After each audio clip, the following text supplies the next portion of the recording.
කාගේවත් උදව් නැතුව නූල් 3 ඕලොක් මැෂින් එක තනියම හදාගන්න විදිය ගැන දාන වීඩියෝ මාලාවේ පළවෙනි වීඩියෝ එක විදිහට මම මේ වීඩියෝ එක අරගෙන එන්නේ. මම මැෂින් එකේ දකුණු පැත්තේ ඉඳන් වම් පැත්තට යනකම් පිළිවෙලින් තියෙන සියලුම ඇඩ්ජස්ට්මන්ට් සියලුම සීරු මාරු කරන තැන් අවුලක් වුණාම කරන්න ඕනේ මොකද්ද? අන්න ඒ දේවල් ගැන කියලා දෙනවා. හෑන්ඩ් වීල් එක. හෑන්ඩ් වීල් එක නිවැරදි ආකාරයෙන් හයි කරන්නේ කොහොමද? මැෂින් එකක ගැටලුවක් ගැන කතා කරනකොට හෝ මැෂින් එකක ගැටලුවක් නිවැරදි කරන්න උත්සාහ කරනකොට මැෂින් එක ක්‍රියාත්මක වෙනකොට හෑන්ඩ් වීල් එක කැරකෙන්නේ කොයි පැත්තටද?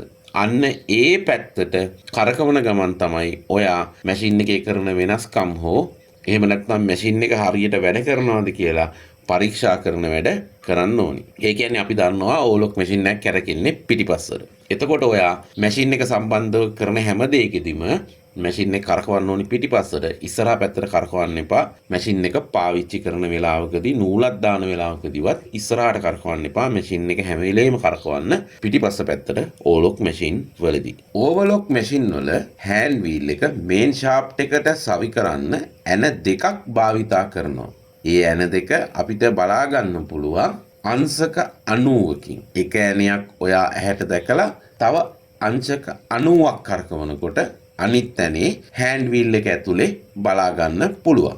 හෑන්ඩ් වීල් එකේ ඇන දෙක බුරුල් කරලා හෑන්ඩ් වීල් එක එළියට ගලවලා ගත්තාම ඔයාට දැක ගන්න පුළුවන් ගැඹුරු කට් මාක් එකක් මේන් ෂාෆ්ට් එකේ තියෙනවා. ඔයාට බලා ගන්න පුළුවන්. ඔයා හෑන්ඩ් වීල් එක හයි කරලා තියෙන ඇන දෙක බැලුවොත් ඔයාට පැහැදිලිව දැක ගන්න පුළුවන් එක ඇණයක් තියෙනවා ඇනේ ඇතුල් පැත්ත. ඒ කියන්නේ හෑන්ඩ් වීල් එකේ ඇන ඔයා ස්ක්‍රූ පනේනක් භාවිතා කරලා තද කරනකොට පහළට ගිහින් මේන් ෂාෆ්ට් එකට තද වෙන මුහුණතේ එක ඇණයක උල් හැඩයක් තියෙනවා. අනිත් ඇනේ ෆ්ලැට් හැඩයක් තියෙනවා. සමතලා හැඩයක් තියෙනවා. ඇන දෙකේ උඩ පැත්තෙන් ගත්තොත් එක වගේ තමයි පේන්නේ. දෙකම එක වගේ. හැබැයි මේ ඇන දෙකෙන් එක ඇණයක් උල් අනිත් ඇණය ෆ්ලැට්. ඔයා යම්කිසි අවස්ථාවක හෑන්ඩ් වීල් එක ගලවලා නැවත සවි කරනකොට ඉස්සෙල්ලාම තියෙන ඇණය තමයි උල් ඇණය.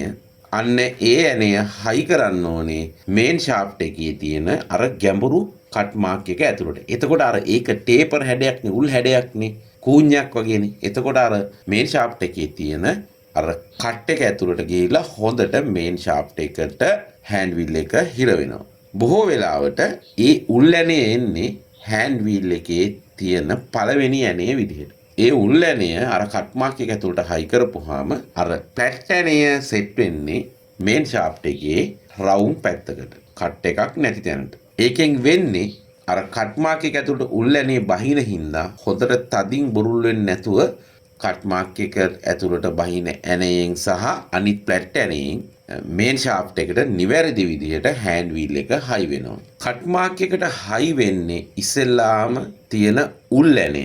ඊළඟට ඔයා හෑන්ඩ් වීල් එක පිටිපස්සට කරකවනකොට ඔයාට හම්බ වෙනවා අංශක 90කින් ෆ්ලැට් ඇණය.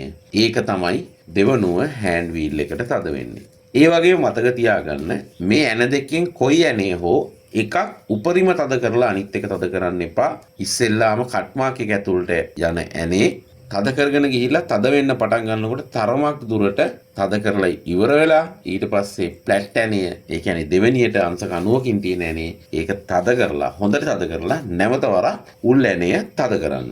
මේ ආකාරයෙන් නිවැරදිව හෑන්ඩ් වීල් එක මේන් ෂාෆ්ට් එකට හයි කරාට පස්සේ ඔයා හෑන්ඩ් වීල් එකෙන් අල්ලලා හොලවනකොට මේන් ෂාෆ්ට් එක වමට හෝ දකුණට යන්න බෑ.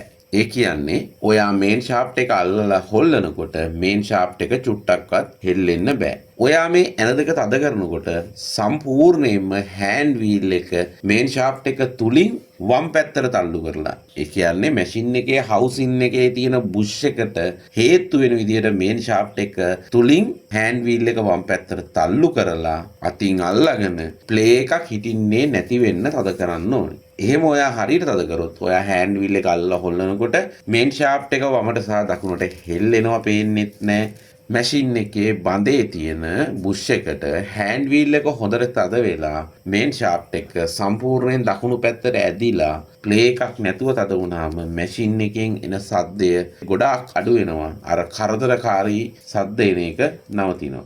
ඒ වගේම මේන් ෂාෆ්ට් එක සහ හෑන්ඩ් වීල් එක හයි කරාම මැෂින් එකේ හවුසින් එකේ තියෙන මේන් ෂාෆ්ට් එකේ බුෂ් එක සහ හෑන්ඩ් වීල් එක අතර ඉඩක් තියලා හයි කරාම වැඩ කරනකොට මේන් ෂාෆ්ට් එක එහෙට මෙහෙට යනකොට සමහරක් වෙලාවට ඔයාගේ මැෂින් එක නිවැරදි වේගකින් වැඩ කරන්නේ නැති වෙන්න පුළුවන්. ඒ වගේම නිතර බෙල්ට් කැඩෙන්න පුළුවන්. මෝටරේ බුරුල් වෙන්න පුළුවන්. සමහරක් වෙලාවට මෝටරේට යම්කිසි හානියක් වෙන්නත් පුළුවන්. අන්න ඒ වගේ දේවල් වෙන එක නවත්වා ගන්න පුළුවන්. ප්ලේ එකක් නැතුව මේ විදිහට නිවැරදි ආකාරයෙන් මේන් ෂාෆ්ට් එකට හෑන්ඩ් වීල් එක හයි කරගත්තාම නැවත වරක් කිව්වොත් මේන් ෂාෆ්ට් එකේ තියෙන කට් මාක් එකට හෑන්ඩ් වීල් එකේ තියෙන පළවෙනි ඇනේ වම් පැත්තට කරකවනකොට තියෙන පළවෙනි ඇනේ ඒ කියන්නේ උල් ඇනය මේන් ෂාෆ්ට් එකේ කට් මාක් එකට හයි වෙන්න ඕනේ.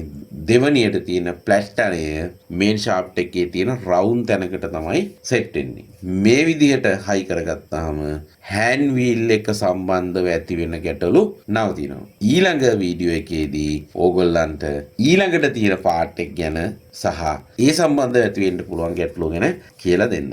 දැන් අපි පටන් ගත්තේ මැෂින් එකේ දකුණු පැත්තේ ඉඳන්. දකුණු පැත්තෙන් ගත්තාම ඉස්සෙල්ලාම තියෙන පාර්ට් එක හෑන්ඩ් වීල් එකෙන්. දිගටම මේ වීඩියෝ මාලාව බලන්න, channel එක subscribe කරන්න.